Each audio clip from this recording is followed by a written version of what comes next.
Robert was the first person that I actually saw a future with.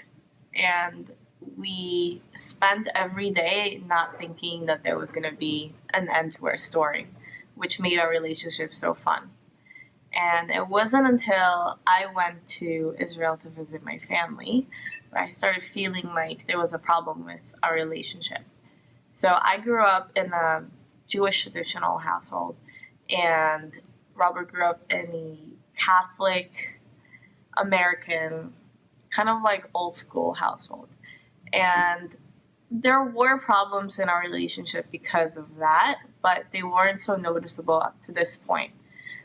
When I hung out with my cousin in Israel who had just gotten married to someone who's very similar to her. And his family came in, and I realized how easily she was basically hanging out with his family. I realized that there were really no challenges in terms of family relations. She had such a good relationship with his mother and his sister, and I knew that for me it was probably never going to happen because I always felt like Robert's family wasn't the biggest fan of me because of who I am and how I grew up, and that was one of the biggest challenges in our relationship. So coming back from that trip, I started thinking maybe there is a possibility that we will break up, and that thought devastated me. And for weeks, I didn't even tell Robert that I was upset or that I was thinking about it. And I was kind of conflicted with it myself. And then eventually I decided to speak to him about it. And he told me that he thinks very similarly, and that there was always that doubt of whether we're actually going to stay together. Once we had that conversation, a lot of the faults in our relationship kind of enlightened me and started popping up, because once my eyes were open, I noticed a bunch more things that I felt were wrong.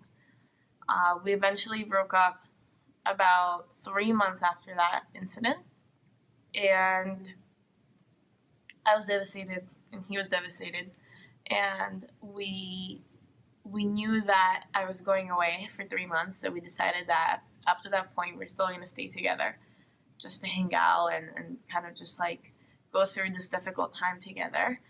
And I remember last time that we were together as a couple, we were in my house and we were just sitting together and just crying together because we knew it was our last day. A lot of times he tried to stop the breakup. I ended up telling him that I don't think that our issues are going to be resolved, and that all the different things that came up are just add up to the big situation of us being so different. They just kept piling on top of that. And even though he knew that it should end, he kept convincing me that it shouldn't. And it was sad to see him try and having to keep declining him. So after he realized that every time that he's going to convince me I will decline him, he basically gave up, and he said, okay, you'll always be such an amazing and important person in my life, and I want to stay friends. And I agreed. I couldn't imagine a life without him, even if we weren't together as a couple. And then we separated for a good 3 months. We didn't get to see each other because I was away. I was with some of my closest family members and closest friends, and that's what helped me a lot, because I was thinking about him all the time, and it was really difficult to understand that something that I thought was going to last so long has now ended.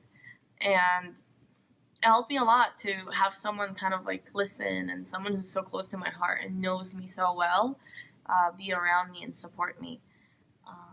And it was really hard, and I even chose alcohol as a friend a few times. And eventually coming back, he and I were still going to the same school, so I saw him a few times. But it was really difficult, and about 6 months after that, we ended up meeting up again, in a way that's not so friendly anymore. And we were both thinking about the possibility of going back together. And eventually, right after that incident, I realized that it was probably a mistake to go back to that, and that we should really just accept that it ended.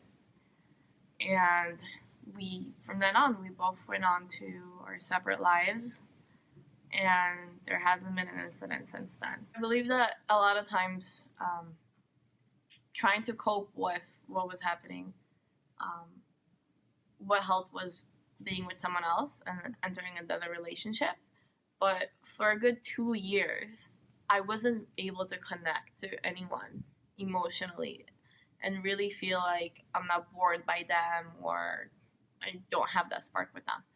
Um, and and it was hard because all I could think about is how good he was to me. Even now, it being about 3 years after, I still have thoughts about him, and I know that he's an amazing person. And sometimes I'm sad that what happened had to happen, but I know that it was the best outcome for that situation, and I learned so much from being with him. And yeah, I do miss him as a person, and I miss the relationship that we had and the friendship that we had above all, and the connection that we had. Um, but yeah, I think that everything happens for a reason. I initially interviewed more than one person for this project, but after interviewing the first two people, I realized that you can't rush a story like this, and those two people had film that was almost 10 minutes each. So I wanted to make sure that I let each person really speak their truth and their story and like fully talk about it without feeling like they're being rushed and that this was just for a project, because I really did want this experience regardless. And then I ultimately decided to go with one person because after editing, her film was 6 minutes and I really wanted to have the time to reflect. I would have liked to been able to include more people, and this is actually a project I'm thinking of picking up in the future that doesn't have a time constraint. But I think this first video, it's good that it's concise and it's a starting point. I learned with no surprise that a major issue for people is communication and kind of having those illusory expectations and like kind of being removed from reality when they're in love. And this is something I learned from my friend, that you kind of have to know your situation and deal with it and not try to push things away and try to keep making something work if it's not going to work, if you really can't get over those differences. And most importantly, how significant and crucial it is to have a support system around you when those relationships fall apart. And that's with anything, a friendship or a big life change, that you just need people at the end of the day. No matter how introverted you are or if you claim not to like people, you need people. And that's just how humans are. And I guess it gives me some knowledge for how I deal with my future situations and kind of what things I should look out for. And I just really enjoyed this experience.